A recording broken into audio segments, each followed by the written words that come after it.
نبی صلی اللہ علیہ وسلم نے فرمایا انسان اللہ سے دعا مانگتا ہے، زندگی بھر مانگتا رہتا ہے، اور اللہ زندگی بھر دعاؤں کو قبول کرتے رہتے ہیں، لیکن اس کو نظر نہیں آ رہا ہوتا،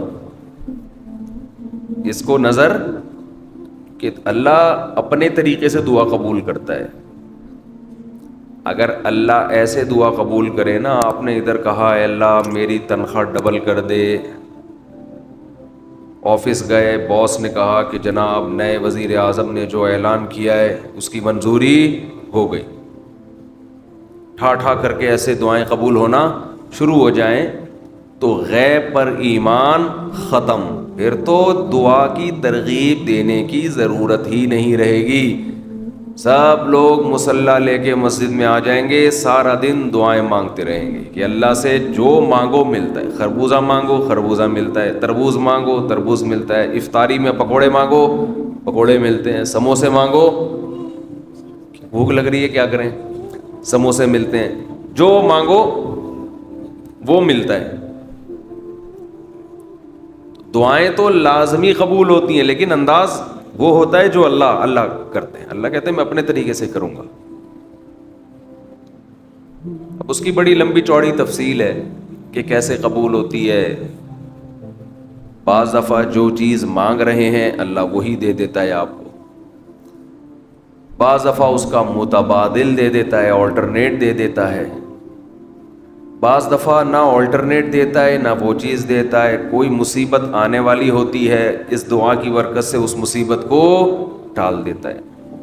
آپ اپنے بیٹے کے لیے بچی کے لیے دعا مانگ رہے ہیں اس کو ٹھیک کر دے، وہ ٹھیک نہیں ہوئی لیکن دوسری نے بیمار ہونا تھا، اللہ نے اس سے وبا کو ٹال دیا۔ تو جن کا غیب پر ایمان ہوتا ہے وہ تو مانگتے ہیں، اللہ سے مانگتے ہیں۔ پتہ ہے بھائی یہ ہو نہیں سکتا کہ جس خدا نے کہا ہے کہ میرے سامنے ہاتھ اٹھاؤ، حدیث میں آتا ہے اللہ میں اتنی غیرت ہے کہ جب کوئی اللہ کے سامنے ہاتھ اٹھا کے مانگتا ہے تو اللہ کو خالی ہاتھ لوٹاتے ہوئے حیا آتی ہے۔ بڑے سیٹ کے پاس کوئی بھکاری جائے اور پیسے مانگے اور وہ اس کو دھتکار دے تو بھکاری کہے گا نا یار نام تو بڑا سنا تھا آپ کا، بڑے سخی ہو۔ تو اللہ کو حیا آتی ہے کہ ان ہاتھوں کو خالی لوٹائے، دیتا ہے لازمی۔ تبھی ہم نے اہل اللہ کو دیکھا ہے کہ مانگتے بہت ہیں، بڑی لمبی لمبی دعائیں مانگتے ہیں، لوگ ان کو بے وقوف سمجھتے ہیں کہ یار یہ ہر وقت مصلی پہ دعائیں مانگتے رہتے ہیں لمبی لمبی، ملتا تو کچھ ہے نہیں۔ انہیں پتہ ہے کہ یہ بہت ملتا ہے اللہ سے مانگنے سے، لیکن اللہ کا انداز ایسا ہوتا ہے کہ صرف وہ مانگیں جن کو غیب پر یقین ہے۔ یعقوب علیہ السلام ساری زندگی مانگتے رہے اللہ تعالیٰ سے، اس مانگنے کا بدلہ کیا ملا ہے؟ دوسرا بیٹا بھی اللہ نے چھین لیا۔ عجیب بات ہے یا نہیں ہے؟ پہلا بیٹا گم ہوا تو اللہ سے اس کے ملنے کی دعائیں مانگتے رہے، دعا کیا قبول ہو رہی ہے؟ قحط پڑ گیا، کھانے پینے سے بھی گئے، اس سے بڑی مشکل، راشن لینے کے لیے بھیجا مصر اپنے بیٹوں کو، تو دوسرا بیٹا بھی بولو گیا، وہ بھی بادشاہ نے رکھ لیا۔ روتے روتے آنکھوں کی بینائی چلی گئی۔ آپ کی اولادیں آپ سے کیا کہنے لگی ہیں؟ تاللہ تفتأ تذکر یوسف، اللہ کی قسم آپ یوسف کو ابھی تک یاد رکھا ہوا ہے، حتی تکون حرضا او تکون من الہالکین، آپ کی جان نہ چلی جائے۔ تو زبان سے یہ نہیں کہا کہ میں اللہ سے مانگ مانگ کے تھک گیا ہوں لیکن اللہ دینے کے لیے تیار نہیں ہے، میرا تو دوسرا بیٹا بھی گیا۔ جب دوسرا بیٹا بھی گیا ہے نا، اس وقت یہ الفاظ کہے ہیں کہ آنکھوں کی بینائی چلی گئی. گھر والے کہنے لگے کیا آپ کو ابھی تک یاد ہے؟ کچھ چیزیں غیر اختیاری ہوتی ہیں. اپنے اختیار سے غم کو سوچنا یہ شریعت میں جائز نہیں ہے، لیکن کچھ چیزیں انسان کے اختیار میں نہیں ہوتی. وہ غم جو آپ کے اختیار میں نہیں ہے اس پہ آپ کو گناہ نہیں ملتا، بلکہ صبر پہ ثواب ملتا ہے. شریعت میں حکم یہ ہے کہ غم کو بھول جاؤ، اس کو ایک ہی چیز کو لے کے مت بیٹھے رہو.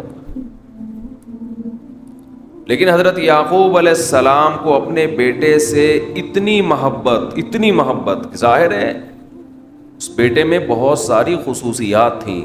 وہ جانتے تھے کہ اللہ ان کو پیغمبر بنائے گا،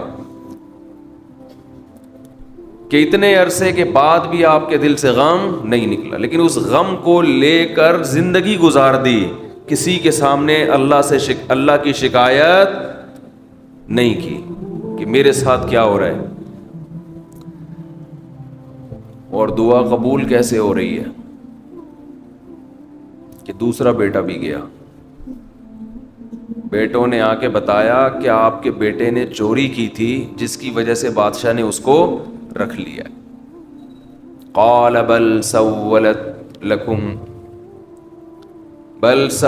لکم انفسکم امرا. باپ نے کہا تم نے جیسے پہلے ایک کہانی گڑھی تھی دوبارہ سے ایک کہانی گڑھ لی ہے. حالانکہ اس دفعہ بیٹے سچ بول رہے تھے،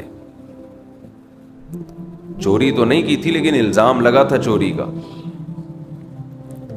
تو یعقوب علیہ السلام نے دوسرے بیٹے کے جانے پہ ایک لفظ ناشکری کا زبان سے نہیں نکالا، بلکہ کیا کہا؟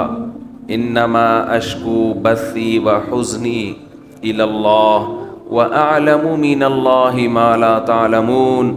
میں اپنا غم تمہارے سامنے بیان نہیں کرتا، صرف اللہ کے سامنے بیان کرتا ہوں، اور اللہ کے بارے میں وہ کچھ جانتا ہوں جو تم نہیں جانتے. کیا مطلب؟ وہ مجھے تسلی دے رہا ہے، اس میں خیر ہوگی. ہمارا کام ہے مانگنا، بھکاری ہیں. یہ تو ملحد اور خدا کے منکر لوگ ہیں جو مسلمانوں کا مذاق اڑاتے ہیں کہ یہ دعائیں مانگتے ہیں اور ان کو ملتا کچھ نہیں ہے. او بھائی ہمیں اس سے غرض ہی نہیں ہے کہ رب کیسے دے رہا ہے. ہمیں اس نے پابند بنا دیا مانگو، تو ہمیں اہل اللہ کو تو مزہ اس سے آتا ہے کہ اس نے ہمیں بول دیا مانگو، وہ نہ بھی دے، مانگنا ہی ہمارے لیے سب کچھ ہے. تو میں جو بات عرض کر رہا تھا وہ یہ تھی کہ یعقوب علیہ السلام مانگتے رہے، پھر دوسرا بیٹا بھی چھن گیا. کوئی لفظ مایوسی کا زبان سے نہیں نکالا.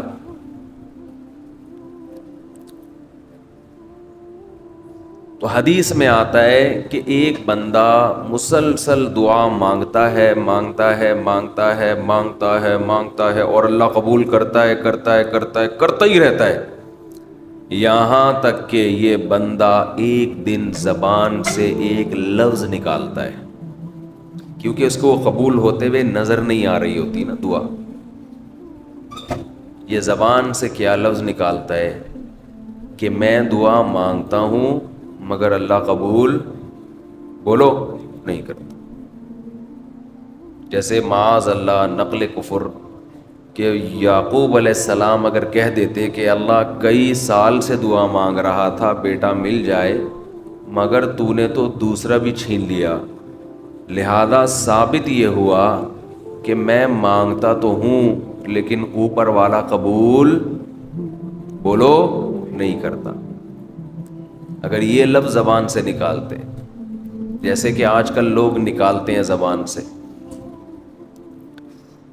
تو حدیث میں آتا ہے یہ جو جملہ زبان سے نکالا ہے اس کے بعد سے اللہ قبول کرنا چھوڑ دیتے ہیں.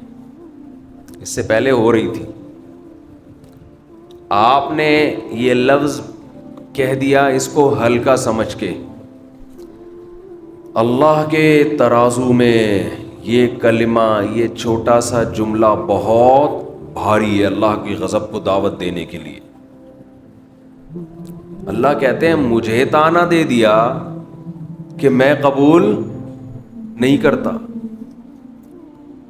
گھروں میں جھگڑا ہوتا ہے نا, عورت کہتی ہے مرد کھلا کھلا کے تھک جائے, بیوی کہتی ہے ہاتھ تنگ کیا ہوا ہے کھلاتے نہیں ہو. بعض دفعہ آدمی کو غصہ آتا ہے کہ اب میں ہاتھ اپنا تنگ کر کے دکھاؤں گا, اب انڈے نہیں لے کر آؤں گا. میں کہتا ہوں چنگیز خان بھی, اگر کوئی چنگیز خان کی اولاد ہے نا, اس میں بھی اتنی طاقت نہیں ہے کہ بیوی کہے کہ 6 انڈے چاہیے اور وہ ان 6 کو 4 کر کے دکھا دے, یعنی آج 4 انڈے آئیں گے 6 نہیں آئیں گے. کوئی ہے ایسا مائی کا لال؟ کوئی ایسا مائی کا لال پیدا نہیں ہو. تو استنبول کیسے فتح کرو گے؟ صحیح, استنبول کیسے فتح کرو؟ سلطان محمد فاتح نے استنبول فتح کیا تھا نا. ایک بڑے بزرگ نے بڑی اچھی بات کہی کہ فرعون نے ہزاروں بچوں کو قتل کیا, اور بنی اسرائیل کے نا, لیکن موسیٰ علیہ السلام جب صندوق سے نکلے فرعون نے ارادہ کیا اس کو بھی قتل کروں. فرعون کی بیوی نے کہا لا تقتلوہ, اسے قتل مت کرو. فرعون نے کہا اچھا. فرعون نے کیا کہا؟ ٹھیک, it is okay, no problem. سمجھتے ہو؟ تو یہ ہمارے لیے بڑی تسلی کی بات ہے, یہ ہمارے لیے بڑی تسلی کی بات ہے کہ جب فرعون جیسا آدمی گھر میں فرعون نہیں تھا تو ہم اور آپ کس کھیت کی مولی ہیں یار. چلتے رہو جیسے زندگی گزار رہے ہو, جتنے انڈے کہے ہیں اتنے لے آیا کرو.